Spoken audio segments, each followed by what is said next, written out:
નમસ્તે વિદ્યાર્થી મિત્રો.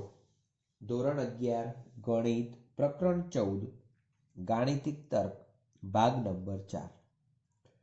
આગળના વિડીયોમાં આપણે અને દ્વારા સંયુક્ત અથવા સંયોજિત વિધાનનો આપણે અભ્યાસ કરેલો છે.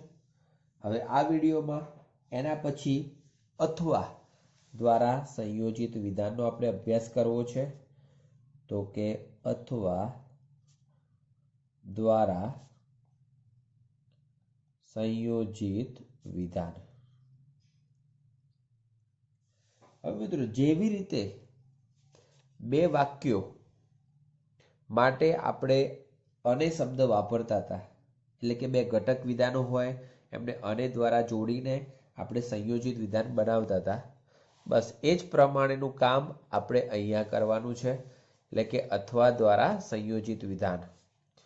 હવે કેવી રીતે અને શું કામ થાય છે એ જોઈએ આપણે. તો અથવામાં કોઈ પણ વિધાન આપેલું હોય, બરાબર, એ બે વિધાનોનું સંયોજન સ્વરૂપે અથવા સંયોજિત સ્વરૂપે આપેલું હશે. ધારો કે આપણે એક ઉદાહરણ જોઈએ, બરાબર, અથવા ઉલ્લેખ કરીને કહી દઈએ તો બે કે વધુ વિધાનને અથવા સંયોજક વડે જોડવાથી બનતા વિધાનને સંયોજિત વિધાન કહે છે. હવે એમાં ઉદાહરણ જોઈએ કે સમતલમાં બે રેખાઓ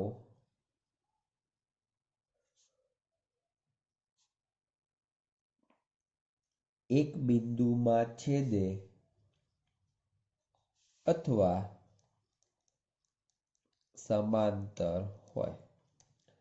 તો હવે અહીંયા જુઓ તમે કે બે વિધાનોનું અહીંયા અથવા દ્વારા સંયોજિત કરેલું છે કે સમતલમાં બે રેખાઓ એક બિંદુમાં છેદે, અથવા બીજું વિધાન સમતલમાં બે રેખાઓ સમાંતર હોય. તો આ રીતે બે ઘટક વિધાનોનું અહીંયા અથવા દ્વારા સંયોજિત વિધાન બનાવેલું છે. તો આપણે ઘટક વિધાન P લખીએ. સમતલમાં બે રેખાઓ એક બિંદુમાં છેદે, અને બીજું વિધાન છે સમતલમાં બે રેખાઓ સમાંતર હોય. બરાબર, એક તો બે રેખાઓ એક બિંદુમાં છેદે અને બીજું બે રેખાઓ સમાંતર હોય. ઓકે, તો આ રીતે આપણને એના ઘટક વિધાનો મળે. હવે સાથે સાથે જે અથવા છે એ અથવાનો ઉપયોગ સમાવેશ કે નિવારક વિકલ્પના તરીકે જ્યારે થયેલો હોય, તો સમાવેશ એટલે શું અને નિવારક એટલે શું, આપણે એનો અહીંયા અભ્યાસ કરવો છે. તો પહેલા તો અથવાનો ઉપયોગ સમાવેશ વિકલ્પ તરીકે,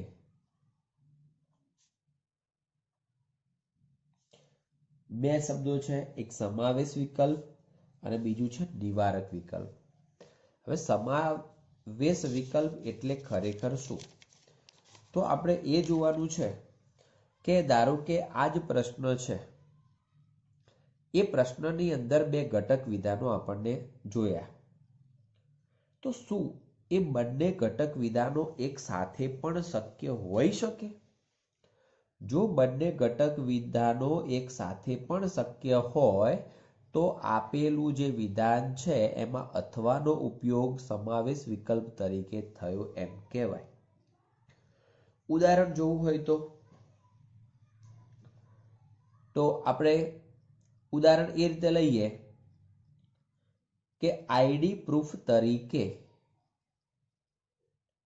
ચૂંટણી કાર્ડ અથવા પાન કાર્ડ માન્ય છે. હવે આના ઘટક વિધાનો આપણે કહેવા તો ક્યાં થઈ શકે? તો કે આઈ કાર્ડ તરીકે ચૂંટણી કાર્ડ માન્ય છે. બીજા ઘટક તરીકે આઈ કાર્ડ તરીકે પાન કાર્ડ માન્ય છે. ઓકે, તો મિત્રો બંનેમાંથી કોઈ એક હશે તો પણ ચાલવાનું છે અને બંને સાથે હશે તો એ ચાલવાનું છે. તો ત્યારે એ જે વિધાન હતું સંયોજિત વિધાન, એમાં અથવાનો ઉપયોગ ક્યારે થયેલો છે? સમાવેશ વિકલ્પ તરીકે થયેલો છે. ઓકે, એટલે એકબીજાના અથવામાં બીજું થઈ શકે, બરાબર? તો એ રીતે આપણે વિચારી શકીએ. તો લખીએ કે જ્યારે અથવાના ઉપયોગ દ્વારા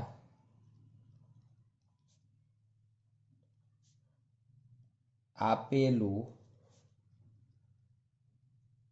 સંયોજિત વિધાન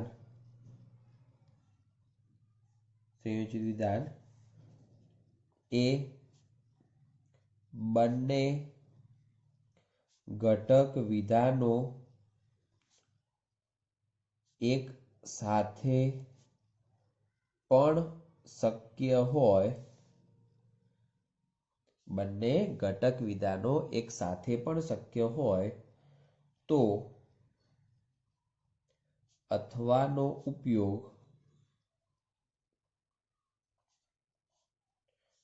ઉપયોગ સમાવેશ વિકલ્પ તરીકે છે.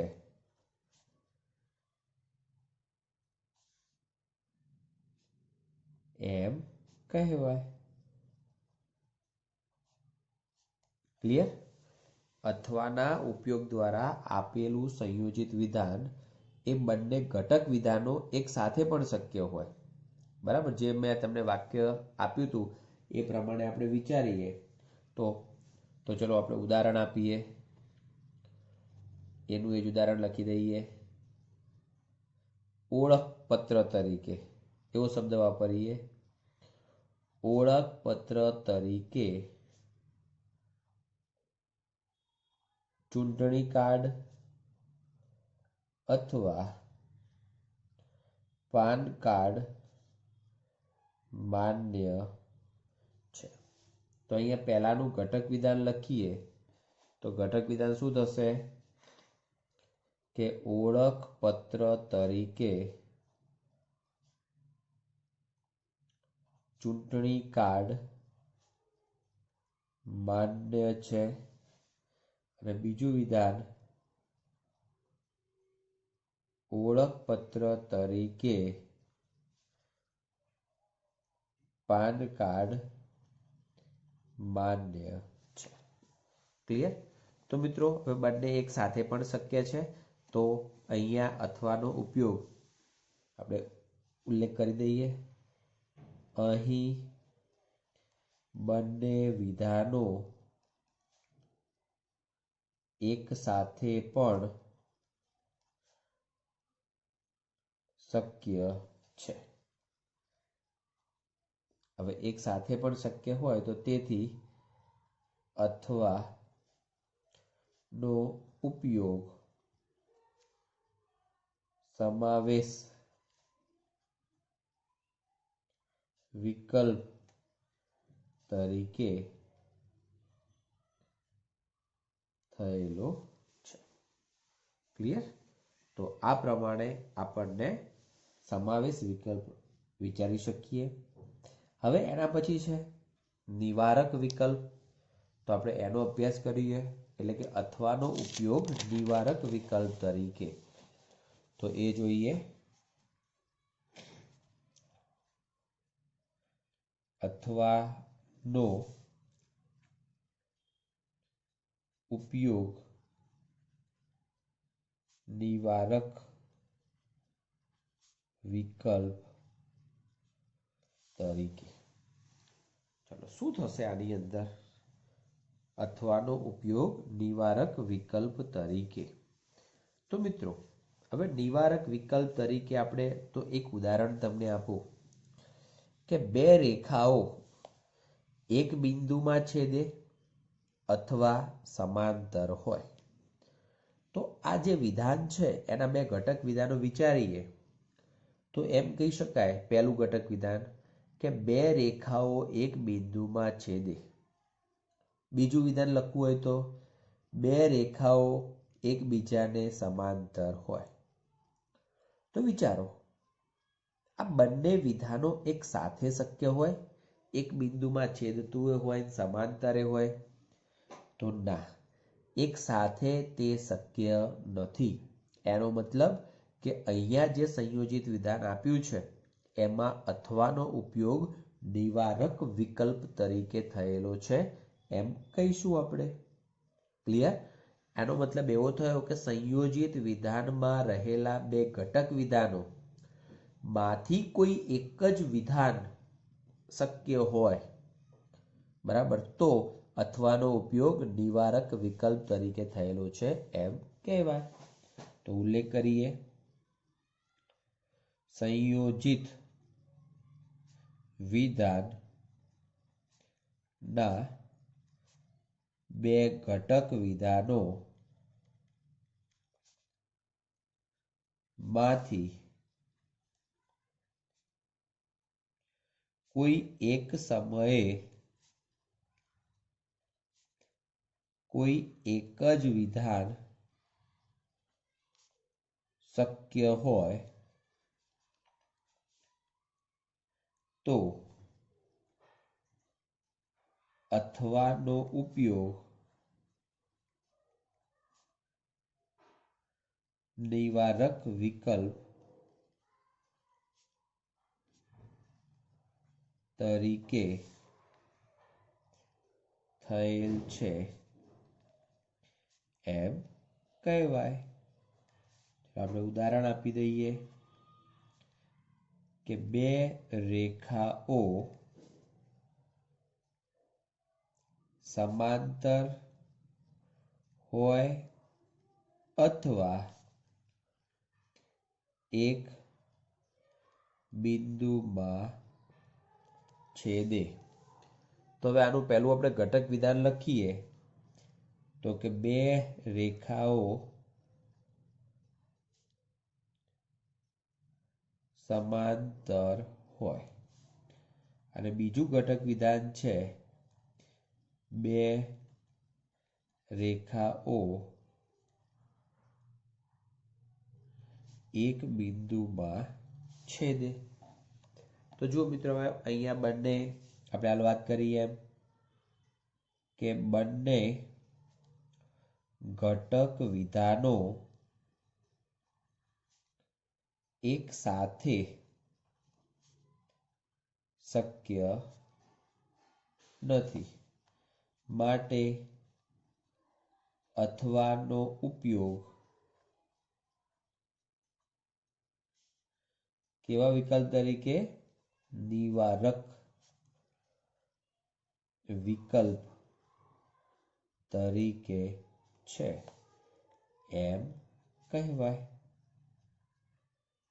ઓકે, તો આ પ્રમાણે આપણે નિવારક વિકલ્પનો ખ્યાલ મેળવી શકીએ. ચલો હવે આપણે ઉદાહરણ 7 જોઈએ. ઉદાહરણ 7.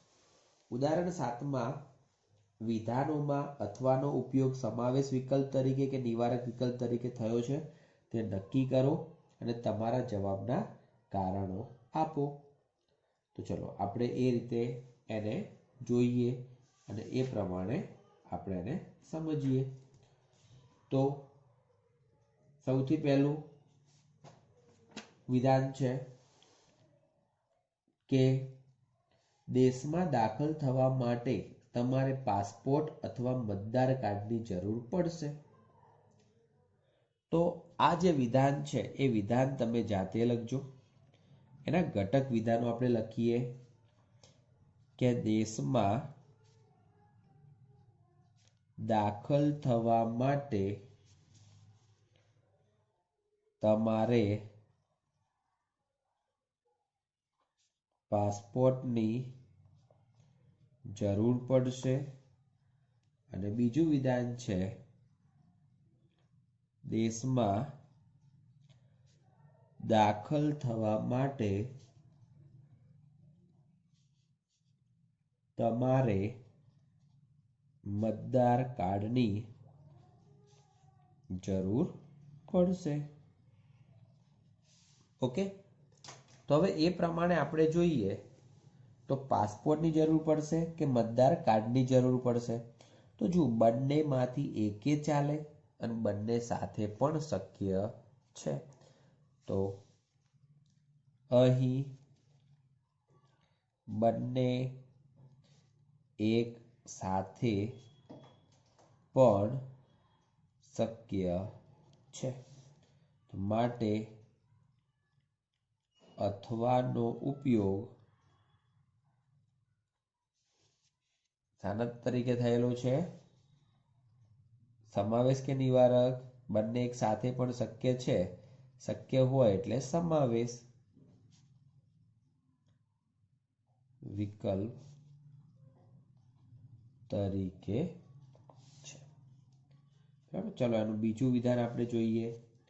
તો બીજું વિધાન જે આપ્યું છે, જો કોઈ દિવસે તહેવાર અથવા રવિવાર હોય તો શાળામાં રજા હોય છે. ઓકે, તો આપણે એના ઘટક વિધાનો લખવાનો પ્રયત્ન કરીએ. ઘટક વિધાન છે કે જો કોઈ દિવસે તહેવાર હોય તો શાળામાં રજા હોય છે. અને બીજું વિધાન છે, જો કોઈ દિવસે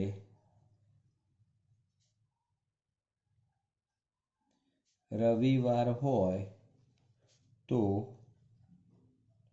શાળામાં રજા હોય છે.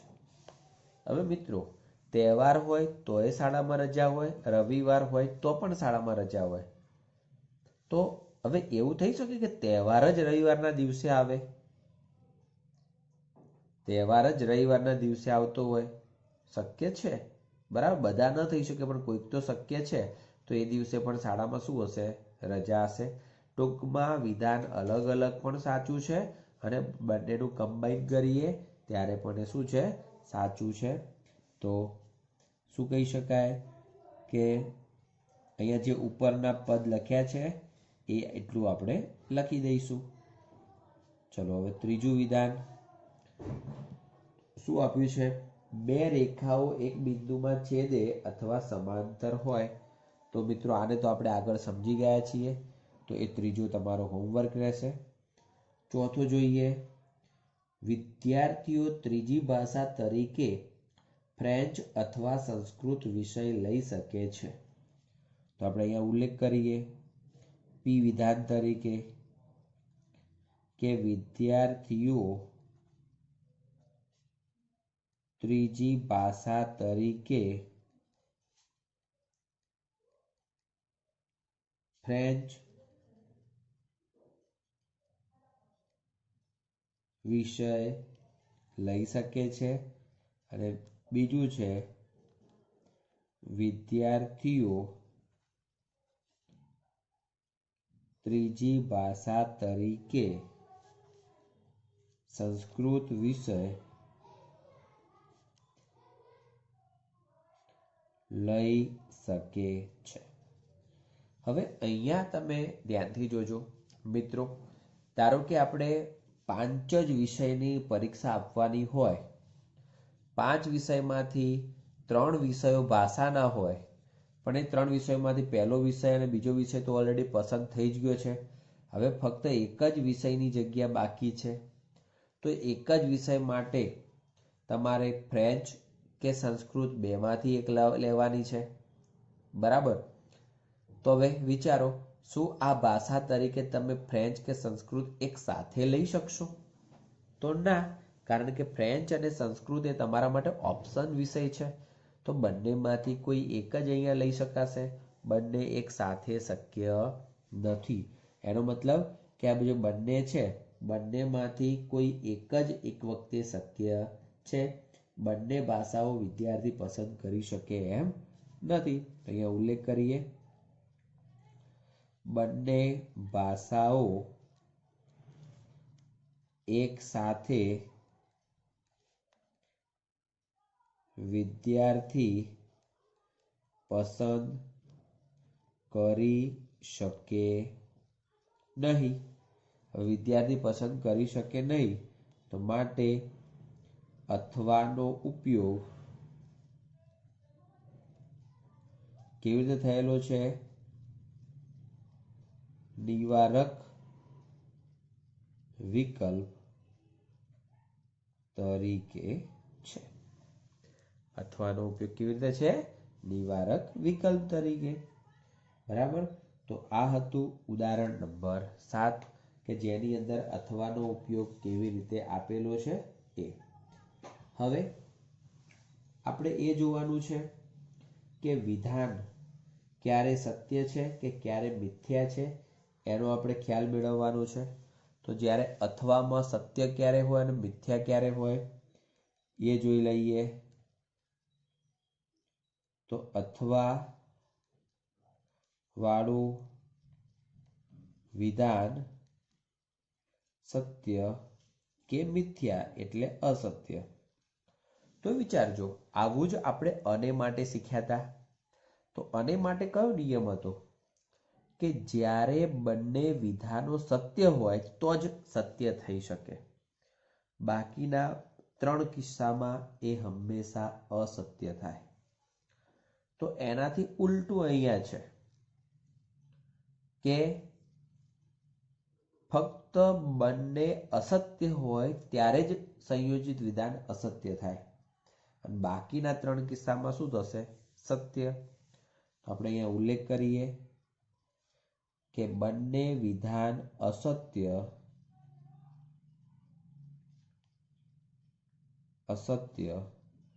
તો બંને વિધાન અસત્ય હોય તો સંયોજિત અસત્ય અને બાકીના 3 કિસ્સામાં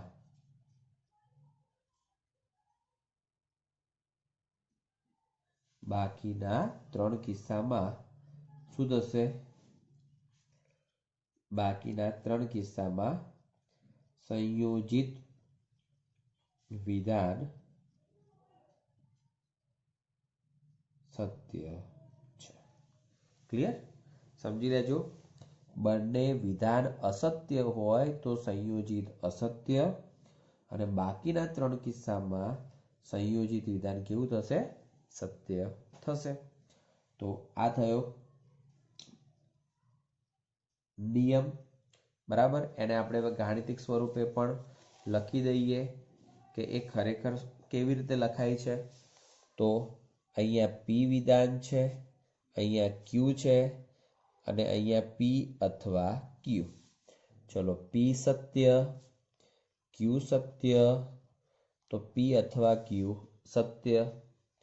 ચલો, P સત્ય, Q અસત્ય, તો પણ આ સત્ય થશે. એક અસત્ય, બીજું સત્ય, તો પણ સત્ય અને બંને અસત્ય, ત્યારે આનો જવાબ પણ અસત્ય. એનો મતલબ કે આ ત્રીજા કિસ્સામાં જ P અથવા Q એ અસત્ય થાય. બરાબર. બાકી હંમેશા એ કેવું થશે? સત્ય થાય છે. એટલે કે ઉપરના 3 કિસ્સામાં એ સત્ય થાય છે. ક્લિયર? તો મિત્રો, આ રીતે આપણે એને યાદ રાખીશું. હવે અથવા વડે બનતા સંયુક્ત વિધાન માટે જે પણ અહીંયા ઉદાહરણો આપ્યા છે એ ઉદાહરણોનો આપણે ડાયરેક્ટ અહીંયા અભ્યાસ કરી લઈએ છીએ બુકમાં. તમે એને સમજીને લખવાનો પ્રયત્ન કરજો. તો ચાલો, સૌથી પહેલું વિધાન અહીંયા આપ્યું છે મિત્રો. ઉદાહરણ તરીકે આને સમજજો. તો એમાં એક ઉદાહરણ લખી દેજો. અહીંયા ટોટલ 4 ઉદાહરણો આપ્યા છે. એમાંથી સંયોજિત વિધાન આપેલું છે. 2 રેખા એક બિંદુમાં છેદે અથવા સમાંતર હોય તો વિચારો, બે ઘટક વિધાનો, બે રેખાઓ એક બિંદુમાં છેદે. બીજું, બે રેખાઓ સમાંતર હોય. તો વિચારજો, બંનેમાંથી કોઈ એક જ તમે એક સાથે સત્ય લઈ શકો છો. ધારો કે ક્યુ વિધાન સત્ય હોય તો આર સત્ય નથી થવાનું. જો આર સત્ય હશે તો ક્યુ સત્ય નથી થવાનું. બંનેમાંથી એક સત્ય તો બીજું અસત્ય.